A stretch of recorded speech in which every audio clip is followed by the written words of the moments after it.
సభాధ్యక్షులు శ్రీనివాస్ గౌడ్ గారు, ఆర్ నారాయణమూర్తి గారు, ఎమ్మెల్సీ దయాకర్ గారు, అదేవిధంగా మాజీ స్పీకర్ మధు శ్రీవంచారి గారు, దాసు సురేష్ గారు, అలాగే వేదికపై ఆసీనులైన బీసీ నాయకులకు, ఇప్పుడు మందకృష్ణ మాదిగన్న కూడా వచ్చిండు, అలాగే ఎస్సీ ఎస్టీ నాయకులకు కూడా నా హృదయపూర్వక నమస్కారాలు తెలియజేస్తున్నాను. ఇప్పటి వరకు మనం ఒక ప్రొఫెసర్ మాట్లాడండి, ఉస్మానియా యూనివర్సిటీ ప్రొఫెసర్, తన పేరు గుర్తులేదు కానీ రమేష్ గారు. ఈ రాష్ట్రంలో కాంగ్రెస్ పార్టీ ఇచ్చిన మాట ప్రకారం కుల సర్వే చేసింది. కుల సర్వేలో 57% ఇంచు క్లోజ్ టు 57% బీసీలో తేలింది.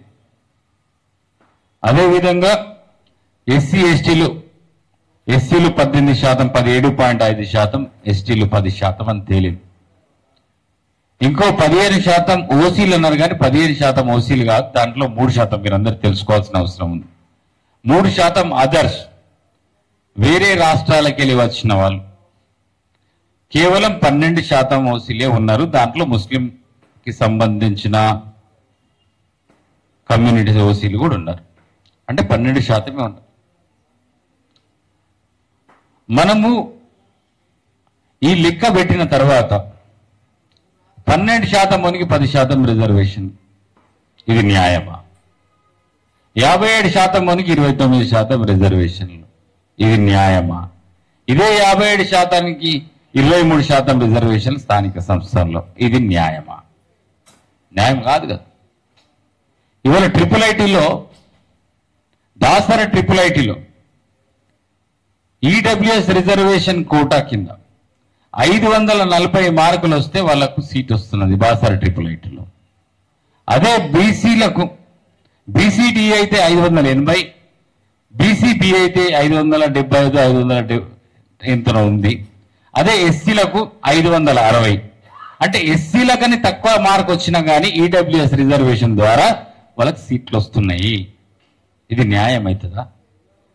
మరి సామాజికంగా, ఆర్థికంగా, రాజకీయంగా, విద్యాపరంగా అన్ని రంగాల్లో ముందున్న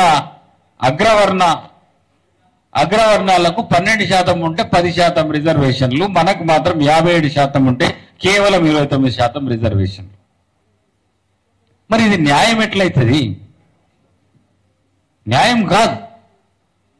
మరి మేము కాంగ్రెస్ పార్టీ అధికారంలోకి రాగానే 42% రిజర్వేషన్లు ఇస్తా అన్నాం.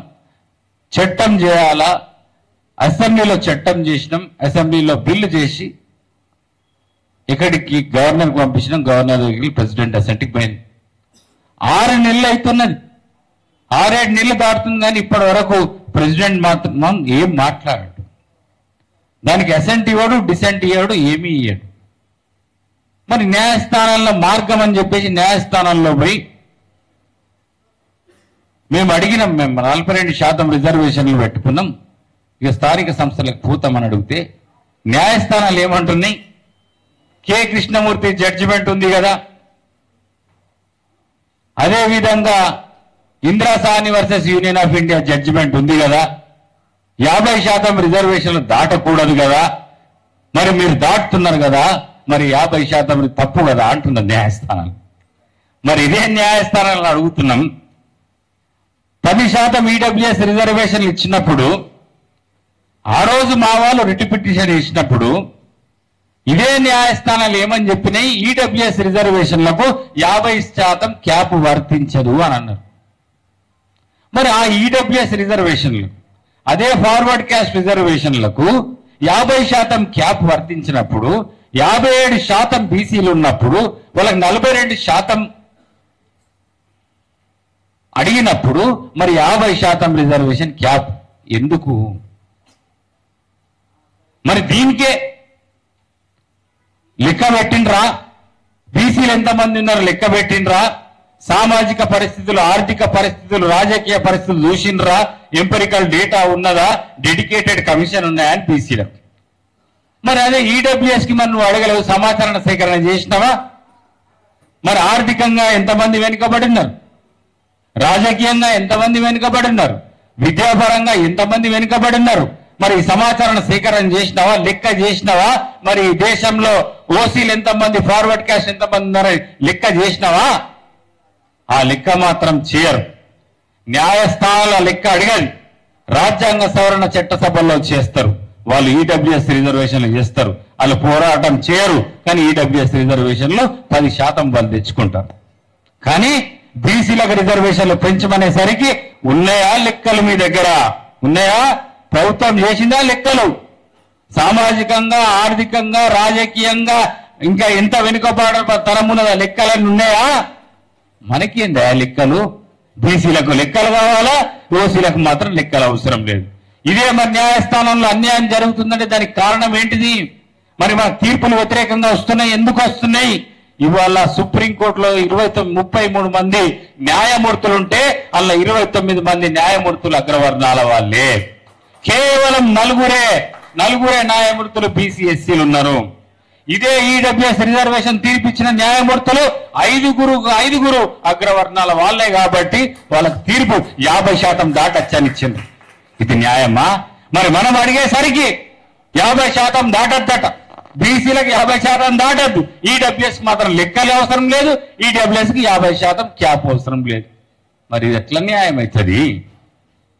మన పిల్లలకు, మన భావి తరాలకు అన్యాయం జరగదా? ఇలా ట్రిపుల్ ఒక ఎగ్జాంపుల్ నేను చెప్తున్నా. అట్లా ఎంత అన్యాయం జరుగుతుంది ఈ దేశంలో. ఎంప్లాయ్మెంట్ లో ఎంత అన్యాయం జరుగుతున్నది, అడ్మిషన్ లో ఎంత అన్యాయం జరుగుతున్నది. మరి ఇంత అన్యాయం జరుగుతుంటే చూస్తూ కూర్చుందామా? అందుకే దీనికి ఒకే ఒక్క మార్గం, రాజకీయ పోరాటం తప్ప వేరే మార్గం లేదు. ఇప్పుడు ఎవరైనా ఏ నాయకుడన్నా ఈ భూమి మీద నేను తప్పు చేసినాను ఒప్పుకుంటాడా? వాడు ఏది చేసినా నేను గొప్పని అని అనుకుంటాడు.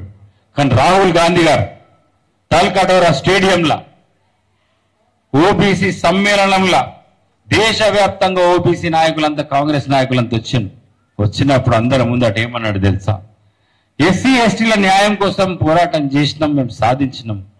కానీ బీసీలు వెనుకబడి ఉన్నారు. వాళ్ళు ఉత్పత్తి చేసే కులాలు, వాళ్ళకు మేము న్యాయం చేయలేకపోయినాం. మేము తప్పు ఒప్పుకుంటున్నాం.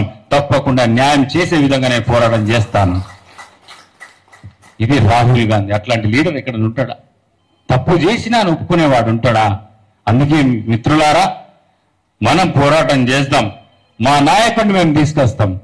రేపు రాబోయే పార్లమెంట్ సభ, రేపు రాబోయే ఇప్పుడు లోక్సభ ఉంది, రాజ్యసభ ఉంది. అక్కడ పార్లమెంట్ స్టాల్ చేస్తాం.